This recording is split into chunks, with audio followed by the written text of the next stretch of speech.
하나님 말씀 우리 같이 나누겠습니다. 하나님 말씀은 누가복음 10장 25절에서 37절입니다.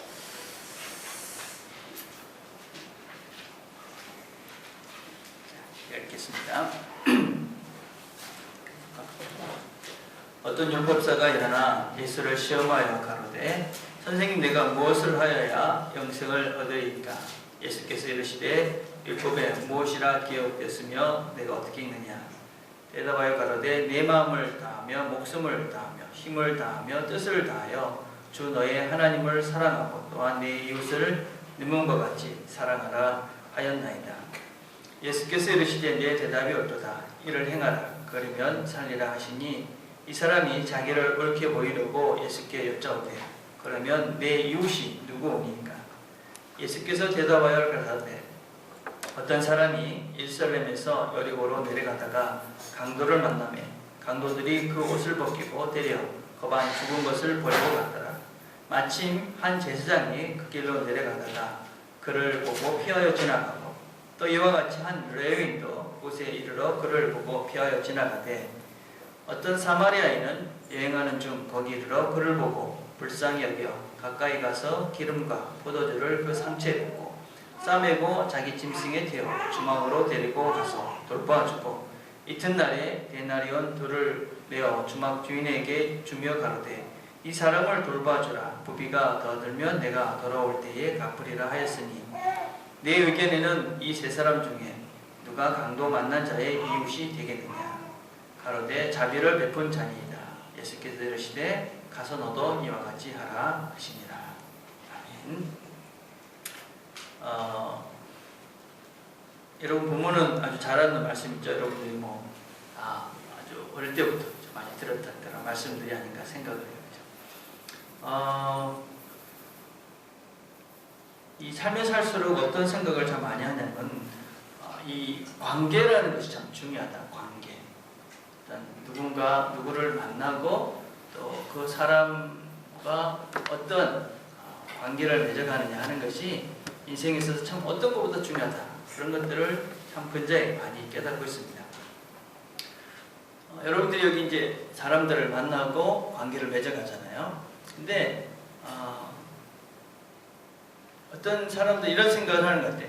한 사람 그냥 잘 모르는 그 사람 그냥 관계가 끝나면 그냥 그것으로 끝이다 이렇게 생각하는 경향도 있는 것 같아요.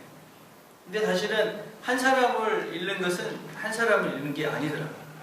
한 사람을 잃는 것은 사실은 그와 연결된 사실 많은 사람들을 잃는 것이기 때문에 실제적으로는 한 사람 그 한 사람을 잃는 것이 아니라 많은 사람을 잃게 되는 그런 경향, 그런 것이다라고 할 수 있어요. 근데 우리는 살면서 보니까 정말 아무것도 아닌 작은 것 때문에 이 사람을 잃을 때, 이 관계를 잃을 때가 종종 있는 것 같아요. 아주 옛날에는 저희들이 차를 타고 가면 그냥 동네 주유소 가까운 데 다 아는 데 가서 기름을 넣었어요. 근데 어느 날 주유소가 하나 생기면서 그 주유소에서 뭘 주기 시작했냐면 화장지를 주기 시작했어요. 그러니까 사람들이 야 저기 화장지 주더라. 그래서 화장지 주는 데 가서 기름을 넣기 시작했어요. 그러니까 이쪽 집에서는 어떻게 했어요? 이쪽 집도 또 화장지를 줬죠. 그러니까 저쪽 집에서 또 뭘 줬냐면 이제 포인트를 했어요. 저기 포인트가 있다더라. 그래서 포인트를 알았어요.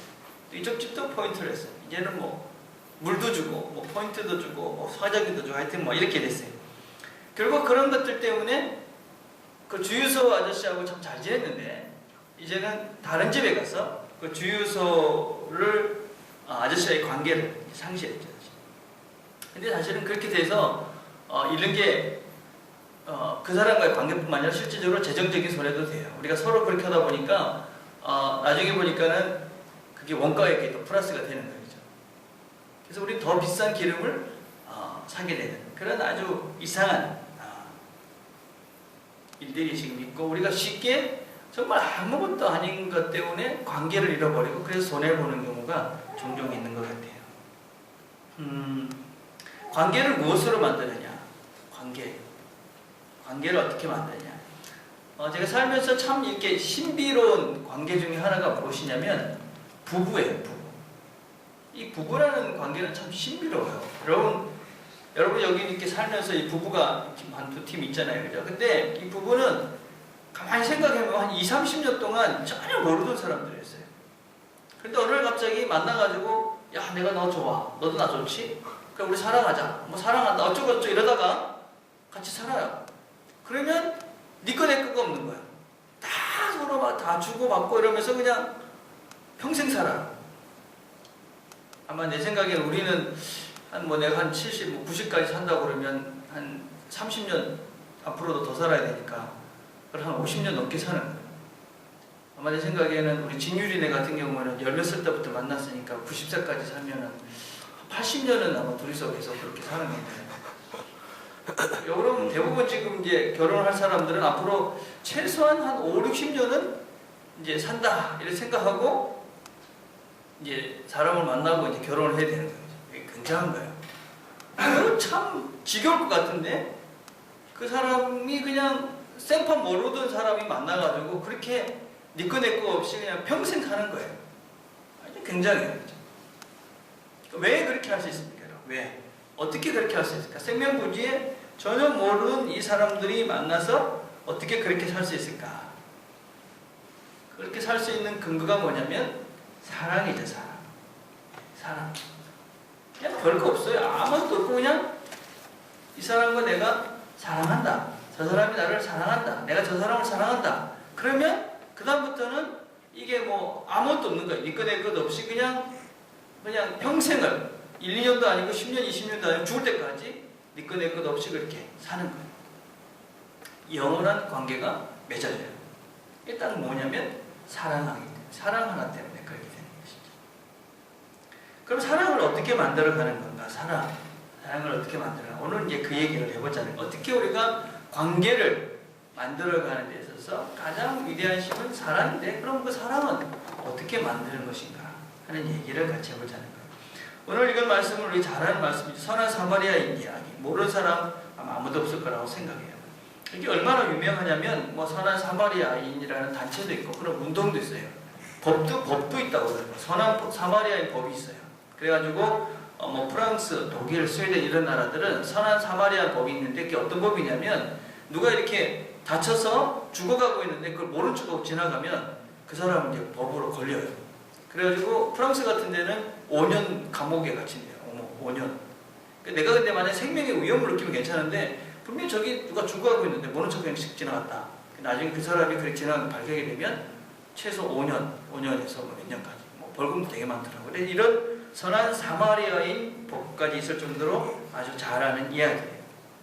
근데 이야기는 그럼 무슨 윤리적인 이야기인가? 윤리를 이야기하고 있는가?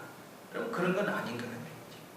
이야기는 사실은 본질적으로 무슨 이야기냐면 한 율법사가 어떻게 하면 영생을 얻을 수 있습니까? 영생, 영원한 생명, 그것이 무엇입니까? 라는 질문에서부터 시작되는 이야기예요. 영생이 뭔가? 그런 질문을 하는데 근데 이 사람은 예수님께 사실은 어떤 의도를 가지고 있냐면 이 사람이 과연 그런 것 알까? 뭐 이런 의도를 가지고 시험하는 마음으로 물어본 거예요. 너가 영생이 뭔지 알아? 영생을 어떻게 얻는지 알아? 뭐 이런 아주 좀 삑딱한 의도를 가지고 시험하기 위해서 이런 질문을 시작했어요. 그러니까 예수님께 물어봤어요. 어떻게 영생을 얻습니까? 그러니까 예수님이 다시 물어보죠. 율법에 무엇이라고 말하고 있느냐? 그리고 너는 그것을 어떻게 이해하느냐?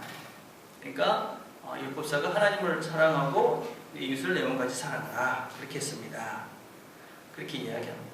마태복음에서는 이 말씀을 예수님께서 직접 하셨다고 얘기합니다. 그래서 모든 율법과 선지자들의 강령이다. 그러니까 이건 모든 하나님을 사랑하고 이웃을 내 몸같이 사랑하는 이것이 모든 성경책의 핵심이고 이 모든 것이다. 뭐 그런 얘기예요. 자, 근데 그러면 먼저 우리가 한 가지 하나님을 사랑하는 것이 무엇입니까? 하나님을 사랑하는 것. 하나님을 사랑하는 것이 무엇입니까? 하나님을 보이지 않잖아요. 어떻게 사랑하는 것입니까? 요한복음 14장 15절에 보면 이렇게 해요. 나를 사랑하는 자는 내 계명을 지키는 자다. 근데 예수님의 계명은 또 무엇이냐면 15장 12절에 보면 내 계명은 곧 내가 너희를 사랑한 같이 너희도 서로 사랑하라 하는 것이다. 그러니까 예수님의 계명이 무엇이냐면 서로 사랑하는 거예요. 서로 사랑하는 거. 그러니까 하나님을 사랑하는 것은 예수님의 계명을 지키는 것이고, 예수님의 계명을 지키는 것은 서로 사랑하는 거예요. 그러니까 결국은 하나님을 사랑하는 것은 우리가 서로 사랑하는 것이 하나님의 계명을 지키는 거예요. 자, 그러면 우리가 본문을 생각을 해보면, 그러면 하나님을 사랑하는 것과 이웃을 내 몸같이 사랑하라는 건 똑같은, 결국 사람들을 사랑하라 이 얘기잖아요. 똑같은 얘기인 것 같아요. 똑같은 얘기. 근데 왜 하나님께서 굳이 하나님을 사랑하고 이웃을 사랑하라 이렇게 두 가지를 구분했을까? 여러분 사랑을 해보셨습니까? 뭐 이 나이에 뭐 사랑도 못 해봤다 그러면 조금 그죠? 문제가 있는 거죠. 이 정도는 알겠어요. 이제 그래도 하다못해 짝사랑이라도 다 해봤죠. 사랑은 다 해봤을 거예요. 근데 여러분 어때요? 그 사랑이 영원합니까?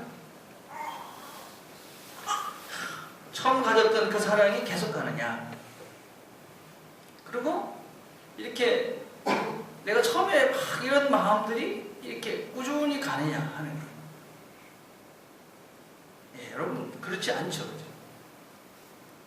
아마 그 진율이 아빠도 우리 진율이 엄마를 만난 지가 아주 옛날이지만 지금 그때 뭐 이렇게 뭐 천사가 내려온 것 같은 그런 느낌은 이제 아마 없어졌지 않았을까? 뭐 그런 생각이 듭니다. 옛날에 그러더라고요. 뭐 천사가 내려온 줄 알았다고. 지금은 아마 조금 천사보다 조금 뭐 좀 천삼쯤 되지 않을까 뭐 이런 생각을 했는데, 그게 처음에는 그런 마음이 있지만 그게 시간이 지나갈수록 사실은 잘 안 되죠. 그래서 우리가 우리 자신들이 어떤 것들을 잘 기억해야 되냐면, 우리가 그 사랑을 계속 그렇게 잘할 수 있는 존재가 못 된다는 것을 잘 기억해야 돼요. 우리가 잘못 오해하면 서로가 내가 이 사람을 이렇게 사랑하니까 또 저 사람도 나를 사랑하니까 이게 처음부터 끝까지 계속 갈 거다. 그러면은 더 힘들어요. 나도 저 사람을 그렇게 사랑하지 못할 것이다. 저 사람도 나를 그렇게 사랑하지 못할 것이다 라는 것을 우리가 서로의 마음속에 가지고 살아야 훨씬 더 사실은 행복해질 수 있어요. 그런데 이런 사랑들이 계속 갈 수 있는 방법을 하나님께서는 우리에게 가르쳐 주십니다. 갈 수 있는 방법. 그러니까 어쩌면 인간적인 그런 인간과 너와 나 사이 속에서의 그런 사랑은 계속 가지 못해요. 근데 하나님께서 우리들에게 그 관계를 단지 이성적인 그런 에로스적인 사랑이 아니라 정말 본질적인 사랑을 계속할 수 있는 방법을 우리에게 가르쳐 주시는데, 그게 뭐냐면 하나님을 사랑하는 거예요. 무슨 얘기냐면, 데레사 수녀님이 운영하는 그 캘커타에 마더스 하우스가 있어요. 마더스 하우스. 그 사람들에게 뭐가 제일 중요할 것 같아요? 여러분 생각해요. 그 캘커타에 정말 이 거지들, 뭐 이렇게 죽어가는 사람들, 몸에서 구더기가 나올 정도로 아주 비참한 삶을, 그런 사람들을 돕는 일을 하기 위해서 이 마더스 하우스가 있어요. 이제 그걸 위해서 테라스는 인도에 간 거예요. 그럼 그 사람들에게 뭐가 제일 중요할까요? 그러면 그 불쌍한 사람들을 구해주고 또 그 사람들에게 복음을 전하고 먹을 걸 주고 이런 것을 제일 중요하게 생각할 것 같잖아요. 근데 그 사람들은 그렇게 이야기하고 있잖아요. 마더 테레사가 우리가 이 마더 하우스에서 제일 중요하게 생각하고 있는 것은 무엇이냐면 바로 기도하면서 예수님 안에 있는 것입니다. 그렇게 얘기했어요. 그리고 그 다음에 가난한 이 사람들을 돌봐주는 것입니다. 우리가 예수님 안에 기도하면서 예수님 안에 머무르지 못하면 우리는 이 사람들을 그렇게 돌볼 수 있는 힘들을 얻을 수가 없습니다. 그 사람들을 사랑할 수 없습니다. 그래서 우리는 먼저 기도하면서 예수님의 사랑 안에 머뭅니다. 그렇게 얘기했어요. 여러분, 하나님의 사랑은 영원한 것입니다. 그래서 영생이라고 이야기합니다. 영생. 하나님의 사랑은 영원한 것입니다. 거기서 흘러나오는 생명이 있고 또 사랑이 있기 때문에 우리가 하나님 안에 있으면 우리가 누구를 영원히 사랑할 수 있습니다. 그래서 여러분, 왜 결혼을 하면서 왜 우리가 언약을 하고 예식을 하고 예배를 드리느냐? 가장 큰 이유는 너와 나 사이에 하나님이 있습니다 라는 고백이에요. 당신과 내가 만났지만 내가 당신을 사랑하고 당신이 나를 사랑하지만 그보다도 나를 영원히 사랑할 그분과 내가 연결되어 있고 당신도 그분과 연결되어 있고 그래서 우리의 사랑은 그분으로 인해서 영원히 사랑할 관계가 됩니다 라는 고백이 무엇이냐면 결혼식이에요. 그래서 그 예식을 치르면서 우리는 하나님 앞에서 예배를 드리는 것이죠. 그래서 하나님 앞에서 이런 관계가 맺어지지 않으면 그 관계가 영원해질 수 없다는 거죠. 여러분, 우리가 인간적인 그런 열정들이 있어요. 열정이 필요해요. 그렇지만 그것이 영원히 갈 거라고 착각해서는 안 돼요. 여러분, 신앙생활이라는 것이 참 재밌어요. 우리 여러분들이 이렇게 모여있잖아요. 참 이렇게 생각해보면 왜 모였지? 질문할 수 있어요. 내가 왜 오늘도 교회를 갔지? 여러분 알지 못하지만 사실은 우리가 모여서 예배를 드리고 하나님을 인식하면서 하나님께 예배를 드린다는 것은 거기에 영생이 있고 영원한 사랑이기 때문에 그래요. 우리가 그걸 다시 한번 체험하고 그것을 경험하기 위해서 모이는 거예요. 그래서 만약에 우리가 예배를 드리면서 그 하나님의 영원한 사랑과 영원한 생명에 대한 인식 없이 그냥 앉아있다면 그건 사실은 별 의미가 없어요. 근데 우리도 모르는 사이에 그것을 알기 때문에 우리가 그것을 또 느끼기 때문에 우리는 이곳에 모이는 거예요. 그래서 우리가 하나님의 사랑을 알 때에 우리가 어쩌면서 영원한 관계를, 영원한 사랑의 관계를 만들어갈 수 있게 되는 것이죠. 근데 그 관계가 어떻게 만들어지느냐? 성경을 보니까 뭐라고 얘기하냐면 내 마음을 다하고 내 목숨을 다하고 내 힘을 다하고 내 뜻을 다하여 주 너의 하나님을 사랑하라 이렇게 얘기했어요. 우리가 하나님 안에 머무를 수 있는 방법이 무엇이냐면 그분을 모든 것들을 다해서 그분을 먼저 사랑하는 거예요. 한마디로 얘기하면 저는 이것을 갈망이라고 생각해요. 그분에 대한 갈망. 난 하나님 안에서 머물러야만 돼요. 그래야지 내가 정말 사랑할 수 있는 존재가 될 수 있어. 그런 갈망으로 하나님 앞에 나와 있는 자들이 그렇게 하나님을 경험하고 체험하게 되어지고 그 영생을 경험하게 되고 또 영원한 사랑을 경험하게 되는 것입니다. 그래서 여러분들이 하나님을 경험하고 싶어요. 그러면 여러분 마음속에 갈망함이 있어요. 하나님에 대한 갈망함, 하나님에 대한 사모함. 이것이 있으면 하나님은 여러분들을 만나주시고 또 여러분들 속에 그것이 채워지는 것들을 경험하게 돼요. 우리 찬양을 하나 들으려고 해요. 찬양을 한번 가사를 한번 여러분 잘 한번 들으시면서 이런 마음을 우리가 한번 좀 담으면 좋지 않을까 생각을 해봤습니다.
주님의 눈에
갈망은 나의 갈망은 나의 갈망은 나의 갈망은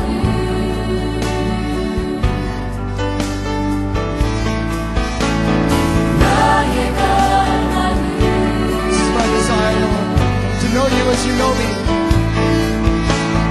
나의 갈망은 Lord, I want to see you as you see me. 나의 갈망은 나의 갈망은 to be transformed by the beauty in your eyes. 나의 갈망은 Sing it out.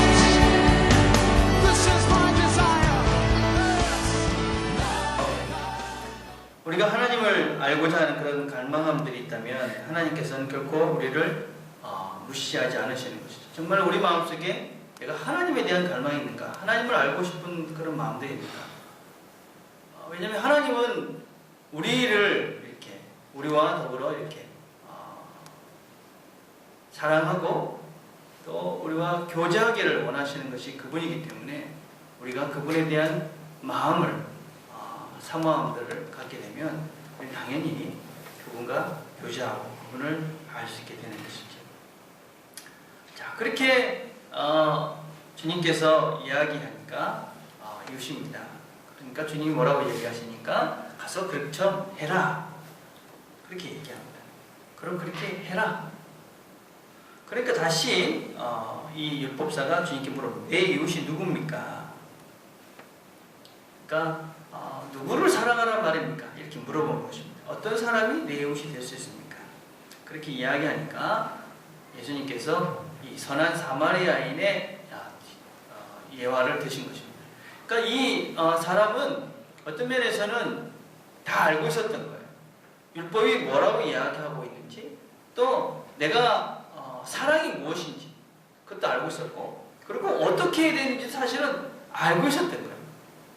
아니, 주님이 이야기하시는 것은 그 사람이 알고 있는 것을 리마인딩 시키는 정도밖에 되지 않아요. 그러면서 선한 사마리아인 비유를 시작해요.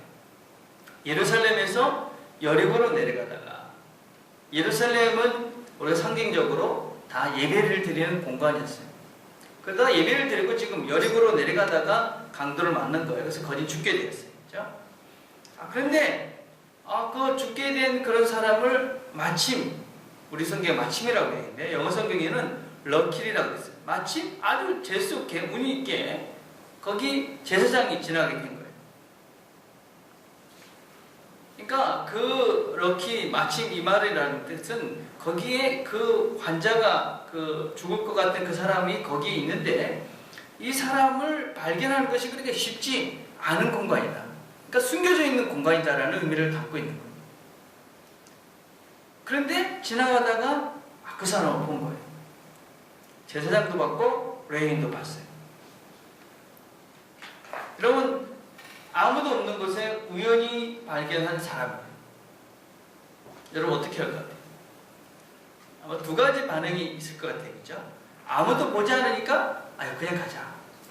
괜히 귀찮게 뭐 한다고 아무도 안 보는, 누가 보면, 그죠? 혹시라도 누가 보면 뭐 얼굴 때문에 아무도 안 보니까 그냥 가자. 이렇게 할 수 있고, 또 하나는 아무도 안 보니까 내가 구하지 않으면 안 되겠구나. 그래서 구할 수도 있고. 그리고 나의 본성, 내 아이덴티티는 이제 그렇게 그런 곳에서 딱 드러나는 것이죠. 아무도 없을 때, 아무도 알아주는 사람이 없을 때, 나 혼자만 있을 때, 그때 내가 어떤 존재인가 하는 것이 아주 분명하게 드러나죠. 이제 우리가 함께 이렇게 모일 때, 사람 북적북적 할 때는 사실 그냥 이 군중심에 따라서 이렇게 움직여갈 수 있어요. 그렇지만 정말 아무도 없을 때 하는 행동이 진짜 내 모습인 것이죠. 우리가 조금 더 생각해보면 이 본문은 제사장, 레위, 이 사람들은 사실 예루살렘에서 내려왔다는 것은 예배를 드리고 내려왔을 가능성이 아주 많은 거예요. 예배를 드리고 내려온 사람이 지금 죽어져가는 사람을 보고 그냥 모른 척하고 지나갔어요. 아주 주님께서 의도적으로 그런 말씀을 하신 것 아니겠어요? 그렇죠? 예배를 드리고 하나님을 만나고 왔다는 그 존재들이, 그 사람들이 지금 하고 있는 것들은 하나님 없는 사람보다 훨씬 더 못한 어리석은 짓들을 하고 있다. 그걸 지금 이야기하는 것이죠. 그러나 좀 있다가 사마리아 사람입니다. 이 사마리아 사람은 이렇게 뭐 짐승을 끌고 갔다 이런 걸 보면 뭐 장사하는 사람이었을 것 같아요. 예배드리고 이런 사람도 아니었어요. 근데 그 사람을 구해서 주막에 맡기고 그 사람을 갑니다. 예수님이 묻습니까? 누가 내 이웃이냐? 자비를 베푼 자입니다. 그러니까 또다시 말씀하시죠. 가서 너희와 같이 해라. 너희가 같이 해라. 예. 어떻게 사랑을 할 수 있느냐? 사랑이 무엇이냐? 우리가 오해해서는 안 되는 것이 무엇이냐면, 우리가 살면서 누구를 내가 사랑하면 사랑하게 되면, 아니면 좋은 호감이 생기면 내가 누구를 사랑하지.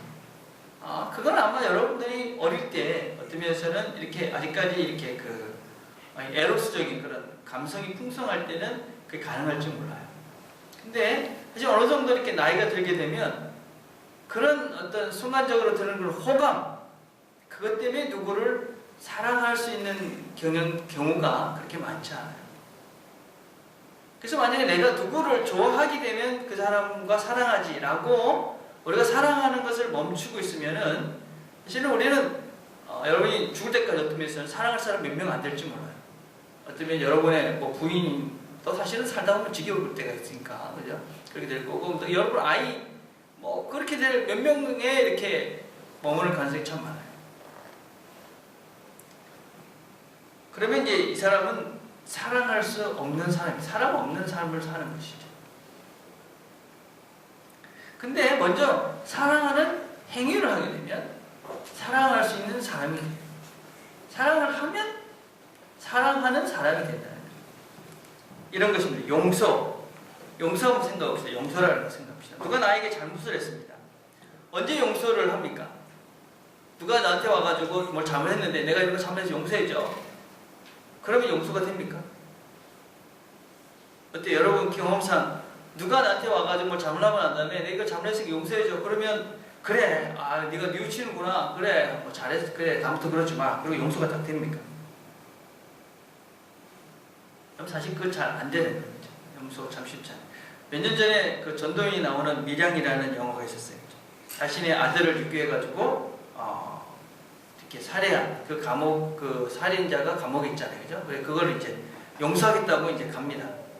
근데 그 감옥에 있는 그 살인자가 나는 하나님께 용서를 받아서 나는 편안하다. 그 얘기를 듣고 돌아버렸잖아요, 그죠? 근데 여러분,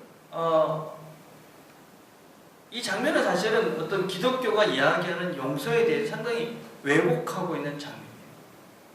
아니, 정상적인 신앙인이라면, 정말 하나님께 용서를 받은 사람이라면, 그 장면에 와서, 그 전도인이 와서 우리 아들을 죽인 걸 내가 용서하겠다.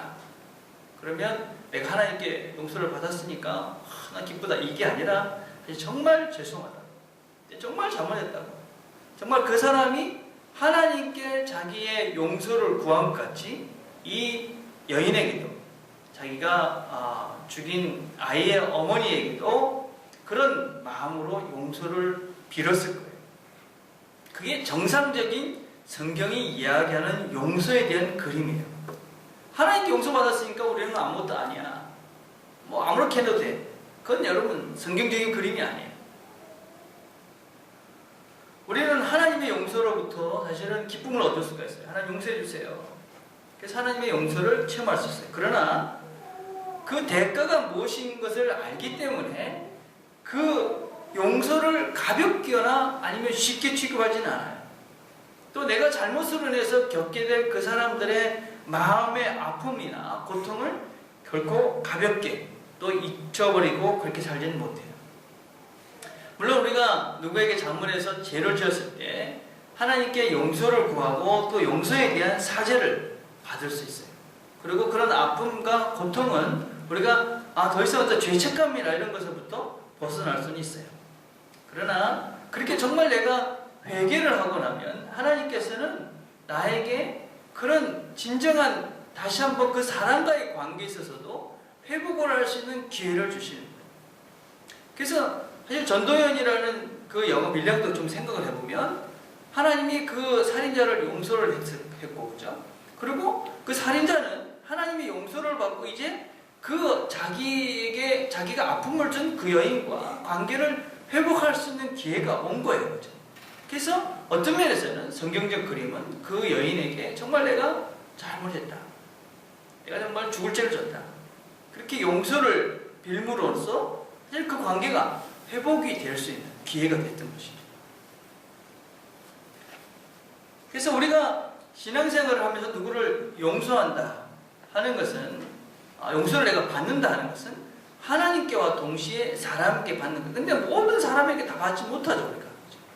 그렇지만 하나님께서는 그거를 깨닫게 하시고 알게 하셔요. 우리가 이렇게 하나님께 뭔가를 이렇게 강구하는 거 있잖아요.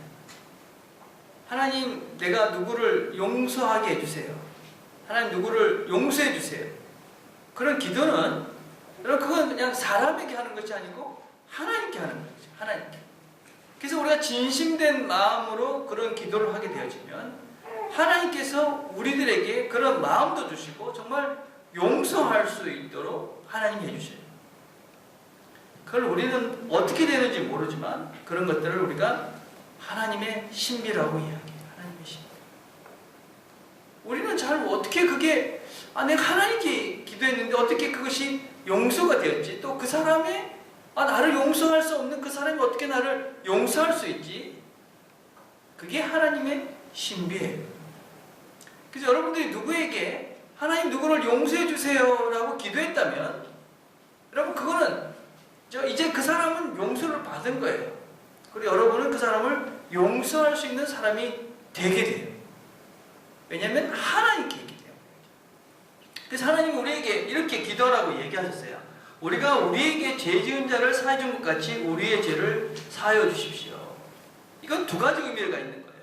첫째는 내가 하나님이 나를 용서해 준 것 같이 나도 다른 사람을 용서하겠습니다 하는 의미를 담고 있고, 또 하나는 하나님이 이렇게 기도를 하셨기 때문에 이렇게 기도하면 용서해 주시겠다 하는 약속도 담고 있는 거예요.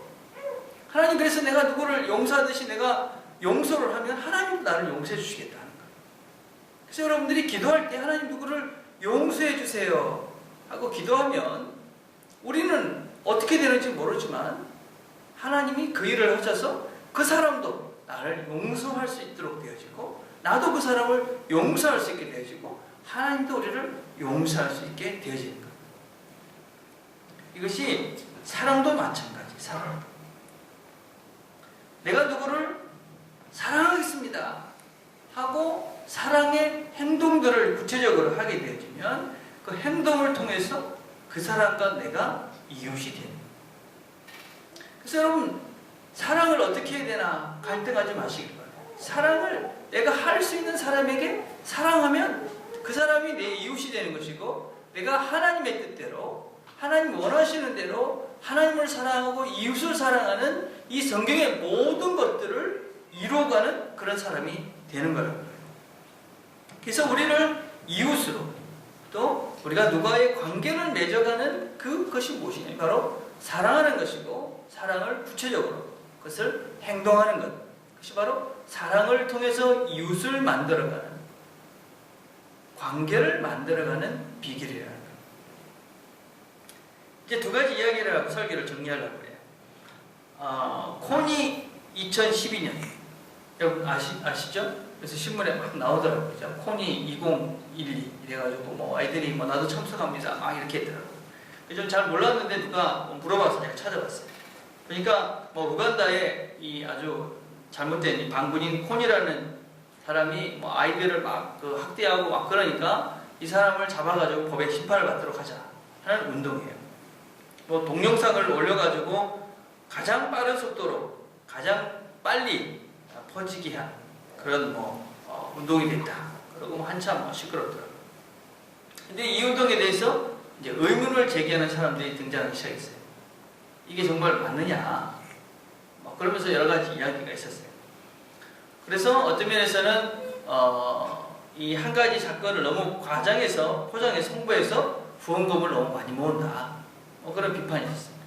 그러면서 그런 비판의 근거로 작년에 이 단체가 후원금을 모집한 금액이 700만 불 정도 된다고. 근데 그 중에 40% 정도만이 현장에 쌓여졌고 60%는 그냥 운영비나 뭐 기타 등등 이런 걸로 쓰여진 거예요.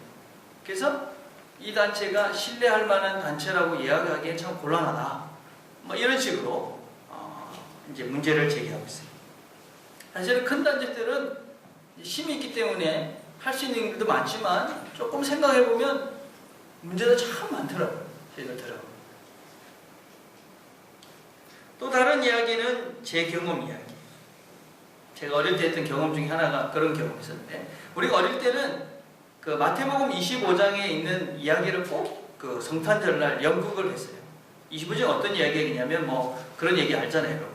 뭐 내가 배고팠을 때 밥을 줬고, 목마를 때, 뭐 이렇게 감옥에 있을 때, 뭐 이런 걸 좀 각색해가지고 어떤 스토리를 만들어서 연극을 꼭 했냐면은 이제 어느 동네에 왕이 온다는 소문이 퍼진 거예요. 그래가지고 모든 사람들이 왕 준비를 막 하잖아요, 그죠? 근데 왕은 안 오고 거지가 온 거예요. 그래가지고 사람들은 다 거지를 박대해요. 근데 한 사람만 그 거지를 환대하죠. 나중에 알고 보니까 그 거지가 왕이었다. 뭐 이런 이야기. 이게 이제 사실 마태복음 25장에 있는 이야기를 각색한 거예요. 그래서 작은 자에게 한 것이 곧 나에게 한 것이다. 그래서 예수님의 도움이 필요한 사람이 바로 우리에게 도움이 필요한 자의 모습으로 우리에게 오는 그 사람이 바로 예수님이다. 왕이다. 뭐 그런 메시지를 담고 있는 거예요. 제가 어릴 때 이 이야기에 참 많이 이렇게 깊이 이렇게 생각을 하고 늘 살고 있었는데, 제가 한국에서 한번 이런 경험이 있었어요. 한국에서 이제 지하철을 타기 위해서 이렇게 지하도로 내려가고 있는데, 지하도에서 약간 이렇게 몸이 불편하신 분이 볼펜을 팔고 있었어요. 볼펜을 1,000원 이라면서 참 발음도 잘 안 되는 거 가지고 막 팔고 있었어요. 그래서 웬만하면 저는 그런 데 가면 사거든요. 그래서 살라고 그래 주머니에 딱 돈 넣으면 5,000원짜리가 딱 하나 있는 거예요. 그래가지고 어떤 생각이 드는지, 이걸 내가 그 1,000원 주고 저걸 사고 4,000원을 받는 게 더 이상하겠다. 그래가지고 사실 그냥 모른 척하고 지나갔어요. 지나가고 지하철을 타고 집에 오는데 그 1,000원 하는 소리가 지워지지 않는 거예요, 머릿속에서. 너무 아픈 거예요, 마음이. 그래가지고 안 되겠다, 사야 되겠다. 그리고 중간에 다시 내려가지고 돌아왔어요. 그 사람이 없는 거예요. 그때 한 며칠 동안 얼마나 마음이 힘들었는지 몰라요. 그래서 그때 제 마음에 어떤 생각이 들었었냐면, 예수님이 그 모습으로 왔는데 예수님을 섬길 수 있는 기회를 놓쳤구나. 그런 마음 때문에 아주 힘들었어요. 그래서 그 다음부터는 제 마음속에 그런 울림이 있을 때 사실은 그런 사람들이 도움이 필요하다고 생각할 때 될 수 있으면 하려고 애를 써요. 내가 할 수 있는 거. 내 이웃이 되어야 하는 사람, 내가 이웃이 되어야 될 사람이 있어요. 물론 우리가 뱀같이 지혜로워야 합니다. 분별력이 필요하죠. 그러나 내 마음을 울리는 소리에 여러분이 민감하게 반응해야 돼요. 언젠가 주님이 그러실 거예요. 내가 배고팠을 때, 내가 목말랐을 때, 내가 감옥에 있을 때, 내가 추워 떨고 있을 때 나에게 너가 물을 줬다. 나에게 음식을 줬다. 나에게 옷을 입혀줬다. 이게 바로 성경이 말하는 이웃이 되는 방법이에요.